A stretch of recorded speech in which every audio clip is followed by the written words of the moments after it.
별이 태어나서 죽을 때까지의 과정을 알고 계셔야 됩니다. 먼저 별의 탄생부터 볼게요. 별은 어디에서 태어나냐면 성운에서 태어납니다. 성운, 성간물질이 구름처럼 모인 것. 그래서 가스와 먼지, 티끌 등이 구름처럼 몰려있는 곳이 있어요. 이런 걸 성운이라고 하고 여기서 중력 수축을 하면서 별이 태어나게 됩니다. 그래서 이 친구가 중력 수축하게 되면 이렇게 구형을 이루고요. 이런 걸 원시별이라고 부릅니다. 그리고 더 수축하게 되면 별이 됩니다. 더 수축해서 이렇게 이렇게 구형을 이룬 걸 주계열성이라고 부릅니다. 여기서부터 별이라고 부르는 거예요. 이 과정이 별의 탄생 과정입니다. 이때 여러분들이 추가로 알아둬야 될 걸 정리해 볼게요. 먼저 아무 성운이나 별이 되는 건 아닙니다. 성운의 조건 중에 특히나 밀도가 빼곡하면, 밀도가 크면 중력 수축이 유리하겠죠. 그래서 이렇게 밀도가 빼곡한 성운의 경우에는 뒤편에 있는 별빛을 차단해서 굉장히 어둡게 보입니다. 지구에서 볼 때 어둡게 보인다는 뜻입니다. 그래서 이러한 성운들은 주로 암흑성운이라고 불립니다.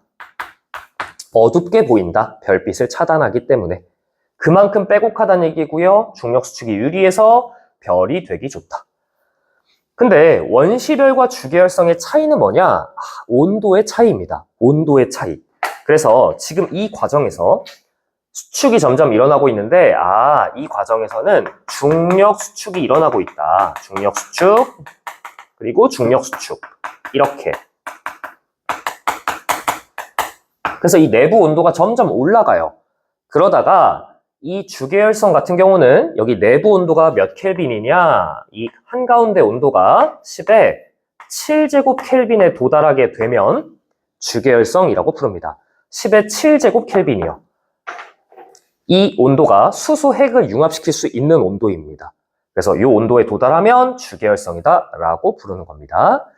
이 과정이 질량에 따라서 속도가 다른데 가장 중요한 내용은 이겁니다. 질량이 클수록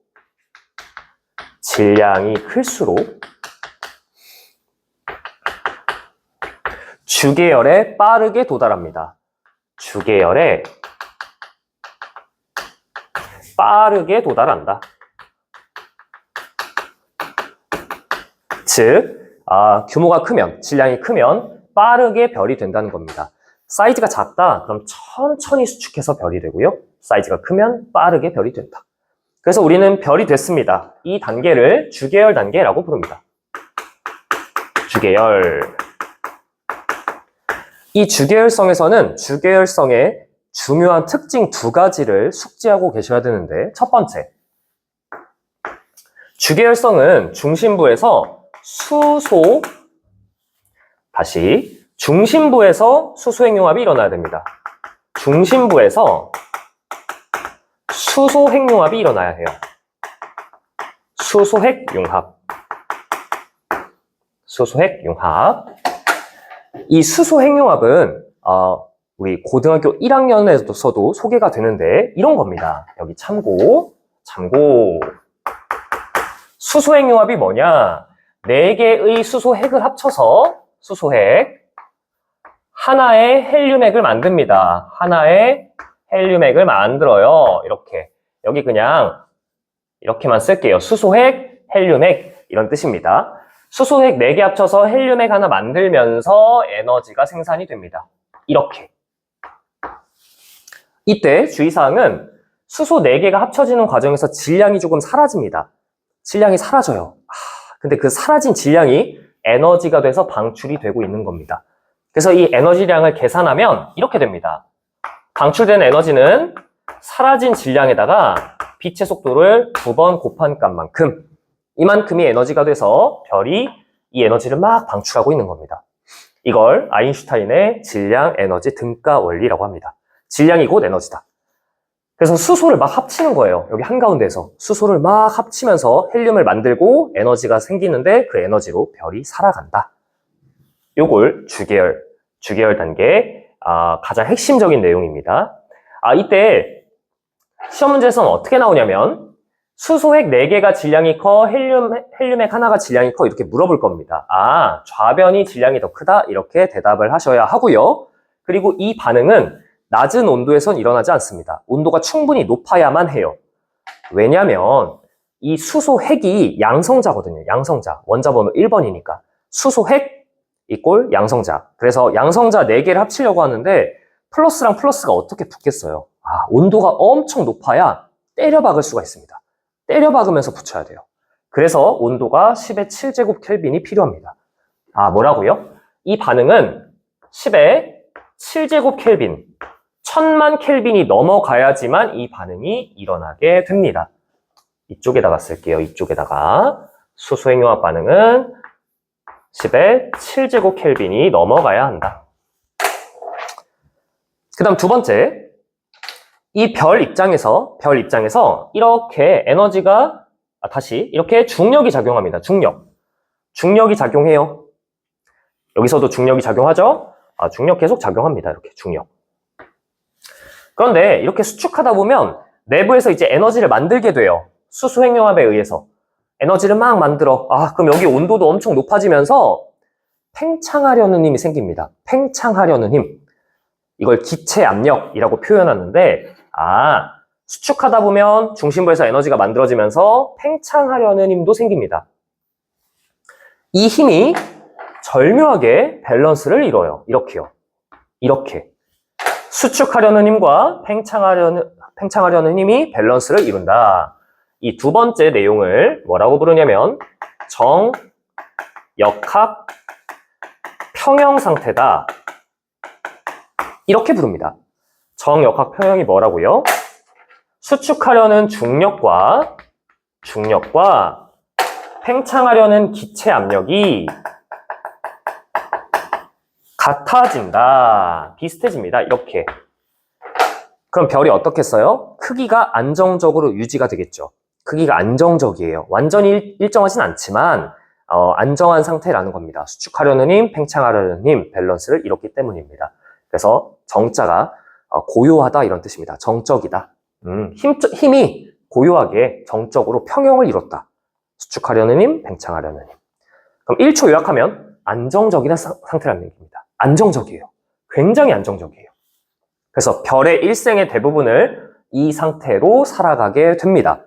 별 일생의 대부분을요. 전체 기간 중에 90% 이상을 이 상태로 살아갑니다. 여기서도 주의사항이 있는데 질량이 클수록 주계열에 머무는 기간이 짧습니다.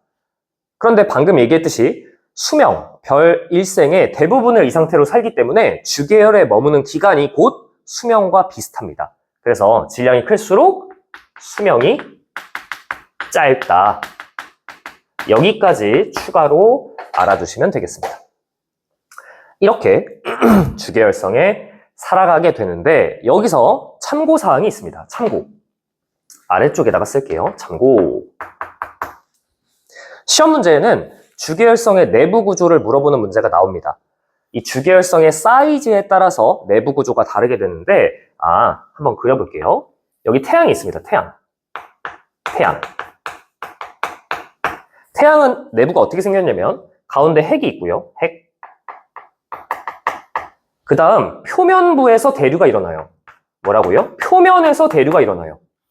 태양은 표면에서 부글부글 끓고 있습니다. 우리 다큐멘터리에서도 많이 봤죠? 태양은 표면에서 대류가 일어난다. 그리고 중간 부분에 복사의 형태로 에너지가 전달됩니다. 복사. 바깥쪽이 대류. 바깥쪽, 여기가 대류. 이렇게 한 겹 더 그릴까요? 이렇게 대류층. 그래서 핵심이 뭐라고요? 태양은 표면에서 대류가 일어난다. 표면에서. 반면 태양보다 질량이 큰 별 한번 그려볼게요. 이렇게. 실제로는 사이즈가 더 커요. 실제로는 사이즈가 더 크고 태양보다 큰 별. 태양보다 사이즈가 크면 핵의 사이즈도 큽니다. 이렇게요. 근데 핵이 이렇게 크게 되면 핵 내부에서도 온도 차이가 생겨요. 한가운데는 너무 뜨겁고 바깥쪽은 좀 차갑고 이렇게 온도 차이가 심하면 섞이게 됩니다. 가스 또는 액체가 섞이게 돼요. 이런 걸 대류라고 하죠. 온도 차이가 심하게 벌어질 때 유체가 섞이는 현상. 아, 그래서 여기서 대류가 일어납니다. 핵에서. 아, 이걸 대류핵이라고 부릅니다. 대류핵. 그리고 여기서 생성된 에너지가 표면부까지는 복사의 형태로 전달이 됩니다. 복사가 빛이에요, 빛. 그래서 여러분들은 뭘 아셔야 하냐면 대류가 어디에서 나타나는지를 아셔야 해요. 태양 정도로 작은 별에서는 표면에서 대류를 하는데 태양보다 큰 별에서는 중심부에서 대류를 한다. 그리고 시험 문제에는 두 개의 그림이 나왔을 때 질량이 오른쪽이 더 크다 이렇게 대답을 할 수 있어야 됩니다. 여기까지가 주계열 단계인데 그 이후 단계를 한번 볼게요. 그 이후 단계. 주계열이 끝났다고 합시다. 주계열이 끝났어요. 다음 단계. 이걸 뭐라고 부르냐면 주계열 이후 단계를 후주계열 이렇게도 부릅니다. 주계열이 끝난 다음이란 뜻이에요. 그런데 여러분들이 주계열이 끝났다는 게 무슨 뜻인지를 아셔야 되는데 주계열이 끝났다는 건 뭐냐면 중심부에서 지금 수소를 활용해서 에너지를 생산하고 있는데 중심부에 수소를 다 쓴 상태입니다. 뭐라고요? 중심부에 수소를 다 쓴 상태. 그게 주계열이 끝난 겁니다. 그러면 어떻게 되냐면 여기다 한번 그려볼게요. 여기다 그려볼게요. 중심부에 수소가 다 썼고 이 상태가 됩니다. 이렇게요. 이렇게 돼요. 이거 이해하셨나요? 원래는 중심부에 수소도 있고 헬륨도 있었는데 수소를 다 써서 헬륨으로 바꾼 거예요. 에너지 생산하려고. 그래서 중심부에 헬륨밖에 안 남은 상태. 이러면 주계열이 더 이상 안 됩니다. 끝난 거예요. 왜냐면 연료가 없으니까요. 수소를 합쳐서 연료를 만들어야 되는데 이 상태가 된 거죠. 그럼 이제 죽으러 가야 되는데 죽기 직전에 더 이상 에너지가 생산이 안 돼요. 그러면 얘가 수축하기 시작합니다. 가운데. 뭐라고요? 중심부가 수축해요. 그래서 온도가 올라가서 몇 켈빈까지 올라가냐면 10의 8제곱 켈빈까지 올라가게 되고 이렇게 올라가게 되면 가운데 있는 헬륨을 합칠 수가 있게 됩니다. 이 온도까지 올라가면 헬륨 핵융합이 일어납니다. 헬륨 핵융합. 뭐라고요? 수축해서 중심부에서 헬륨 핵을 융합시킬 수 있게 돼요. 몇 켈빈부터요? 10의 8제곱 켈빈, 1억 켈빈, 1억 켈빈. 이렇게. 중심부는 계속 수축하면서 온도가 올라간다. 그런데 얘가 수축해요? 더 이상 일을 못해. 얘 일 안 해서 이제 수축하다가 일하기 시작하는 거예요. 수축하다가. 근데 수축해. 더 이상 에너지가 생산이 안 되는 그 잠깐의 타이밍이 있습니다. 그 타이밍에 누가 일을 시작하냐면 얘가 일을 시작합니다. 얘가 일을 시작해요. 얘가. 바깥쪽에. 왜냐면 그나마 온도가 높았던 친구거든요. 그나마 온도가 높은 수소가 이 친구가 에너지를 생산하기 시작합니다. 그래서 이 바깥쪽에서 에너지 생산하는 걸 뭐라고 부르냐면 여기 써볼게요. 수소 껍질 연소. 수소 껍질 연소 하면서 원래 가운데에서 에너지를 생산하면 수축하려는 힘과 팽창하려는 힘이 밸런스를 이루는데 바깥쪽에서 에너지를 생산하니까 별의 사이즈가 커지게 됩니다. 바깥쪽은 팽창을 한다. 팽창, 이렇게. 별의 중심부는 수축하는데 외부는 어떻다고요? 외부는 팽창을 합니다. 이렇게 팽창하면 온도가 어떻게 돼요? 온도가 감소해요. 그래서 적색으로 보입니다. 이러한 과정을 뭐라고 불러요? 적색거성. 적색거성이라고 불러요. 지금 그림이 굉장히 복잡하죠? 그래서 다시 단순화시켜서 그릴게요. 1초 요약해드리겠습니다. 1초 요약. 주계열성이 끝나면 어떻게 된다고요? 이렇게 돼요. 겁나 커져요. 뭐라고? 주계열성이 끝났어? 겁나 커져요. 근데 왜 커지냐? 여기다 씁니다. 수소 껍질 연소해서 커집니다. 내부엔 수소가 없고 한가운데는 수소가 없고 바깥쪽 수소가 연소, 핵융합을 해서 커진다. 여기까지 정리를 해주시면 되겠습니다. 이렇게요. 근데 그 이후에 어떻게 되냐? 이제 최후입니다. 최후. 별의 최후. 별의 최후. 지금 가운데에 헬륨이 막 온도가 올라가면 헬륨 핵을 융합한다고 했어요. 그럼 헬륨 핵을 융합하면 가운데 탄소가 생깁니다. 탄소가 이렇게. 탄소가 생겨요. 탄소. 탄소가 생기고 이 바깥쪽 물질들은 되게 불안정해서 이렇게 흩뿌려져요. 이렇게 죽어요. 이렇게 죽습니다. 그래서 이 가운데 있는 탄소 위주로 된 핵을 뭐라고 부르냐면 백색 외성이라고 부릅니다. 백색 외성. 사이즈가 지구만 합니다. 그리고 이 외부에 있는 물질을 뭐라고 부르냐면 별 주변에 있는 행성 모양의 가스 덩어리, 행성상 성운이라고 부릅니다. 이렇게 태양이 죽게 됩니다.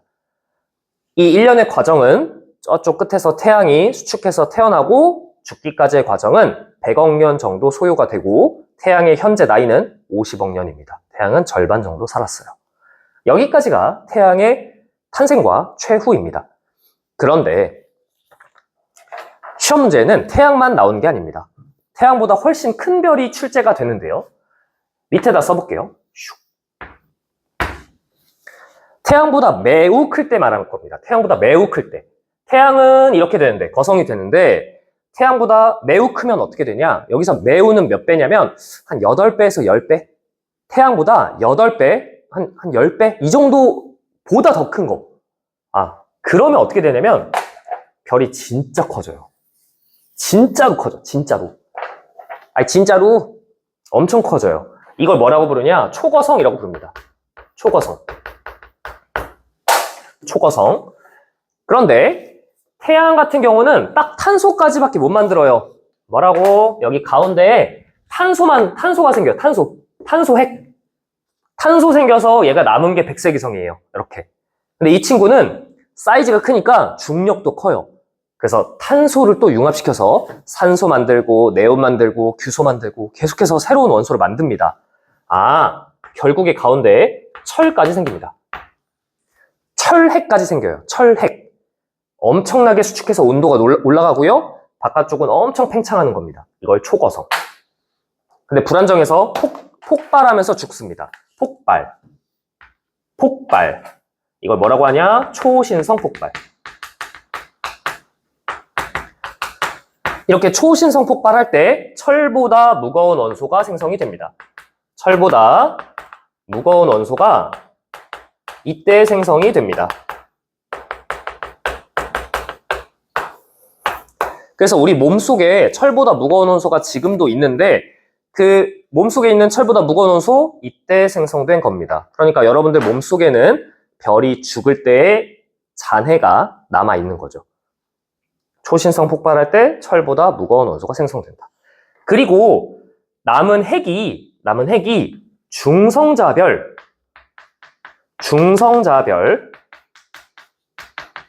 또는 블랙홀로 죽게 됩니다. 중성자별 또는 블랙홀. 차이는 뭐냐면 태양보다 엄청 크면 중성자별로 죽는데 태양보다 엄청 겁나 크면 블랙홀로 죽습니다. 이 차이가 대략 한 25배에서 30배 정도? 그러니까 태양보다 30배 크다, 25배 정도 크다, 그러면 블랙홀. 근데 한 20배 정도 크다, 그러면 중성자별. 20배 크면 중성자별, 한 30배 크면 블랙홀. 차이가 있다는 거죠. 그래서 별이 죽으면 총 셋 중에 하나가 됩니다. 백색외성, 중성자별, 블랙홀 셋 중에 하나로 죽게 되는데 질량의 순서가 작으면 백색외성, 그리고 그거보다 크면 중성자별, 그거보다 더 크면 블랙홀로 죽는다. 이때 밀도는 블랙홀 쪽으로 갈수록 큽니다.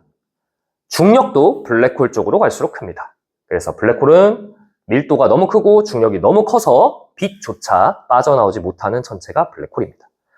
여기까지가 별의 탄생에 대한 내용이었고 이 별의 탄생에 대한 내용을 H열도에 표시할 수 있어야 되는데 H열도 한번 그려볼게요. H열도가 뭐였냐면 이런 거였습니다. X축의 표면 온도, Y축의 광도, 이렇게 그려서 여기 주계열 라인이 있습니다. 주계열 라인. 근데 질량이 태양 정도 그리고 태양보다 아주 큰 별 이렇게 두 가지로 나눌 건데 이런 거예요. 첫 번째, 태양. 성운. 성운이 중력 수축해요. 중력 수축 이렇게. 그러다 보면 주계열성이 됩니다. 이렇게 주계열성. 여기 태양. 태양이 탄생했습니다. 이 중간 과정에서 벌어지는 일이 뭐냐면 이 중간 과정 여기서 중력 수축이 벌어진다. 그래서 여기서 수소핵을 융합하면서 오랜 기간 삽니다. 태양 같은 경우는 약 100억 년을 살아요. 그리고 주계열이 끝납니다. 주계열이 끝나면 거성이 됩니다. 이렇게 거성. 적색 거성이죠. 이 과정에서 여기 중간 과정에서 왜 거성이 되는가? 별은 왜 죽기 직전에 커지나? 수소 껍질 연소하기 때문입니다. 수소 껍질 연소. 그리고 죽을 때 되면 백색 외성으로 죽게 됩니다. 이렇게.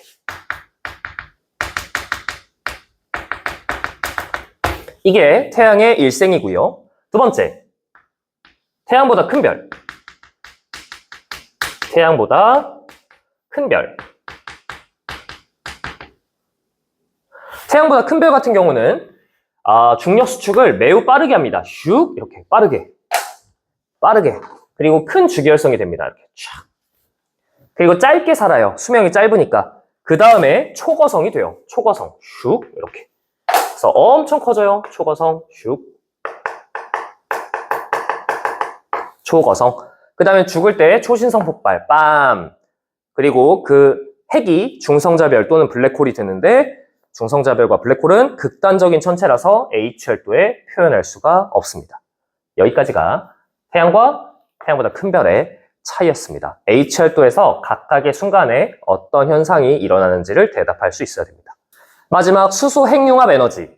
여기서 주계열성에서 수소 핵융합을 통해 에너지를 생산한다고 배웠습니다. 그런데 수소핵을 융합시키는 방법은 두 가지가 있습니다. 두 가지. 첫 번째부터 써볼게요. 첫 번째, 이 수소핵 융합에서 알아둬야 될 내용. 수소핵 융합. 요거 여기서 추가로 알아둬야 될 내용이 첫 번째는 수소핵을 융합시킬 때 PP 반응.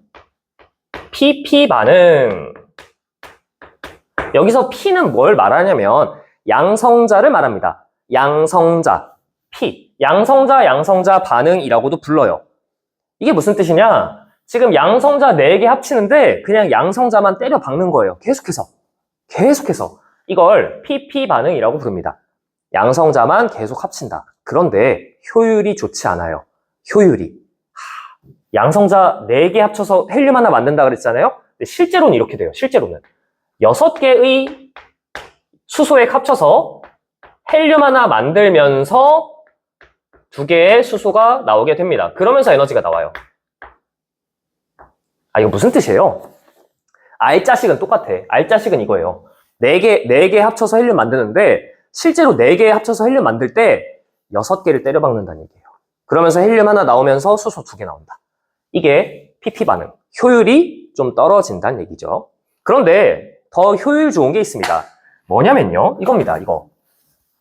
두 번째, CNO 순환 반응. CNO 순환 반응. 이건 무슨 뜻이냐면 수소들이 열심히 합쳐서 에너지 만들 때 탄소, 질소, 산소가 도와주는 겁니다. 도와줘요. 이걸 화학에서는 촉매라고 부릅니다. 뭐라고요? 촉매. 도와주는 서포터들이 있다. 서포터들이. 그래서 탄소, 질소, 산소가 계속해서 도와주면서 수소들이 잘 결합할 수 있게 해주는 게 CNO 반응이다. 아니 그러면 이 CNO 반응만 있으면 되는 거 아니에요? 그건 아닙니다. 둘 다 일어나요. 별 내부에서는 둘 다 일어나. 둘 다 일어나는데 별의 사이즈에 따라서 어떤 게 우세한지가 정해져요. 그래서 추가로 정리를 해볼게요. 이렇게 태양 정도로 작은 별에서는 pp가 우세하고 태양보다 큰 별, 지금 여기는 주기율성 하나만 그렸지만 태양보다 엄청 큰 주기율성이 있다면 그러면 CNO 반응이 우세한 겁니다. 그래서 지금 여기 그림이 있네요. 여기 태양. 여기에서는 pp가 우세. 그런데 여기 태양보다 큰 별에서는 CNO가 우세하다는 뜻입니다. 이렇게요.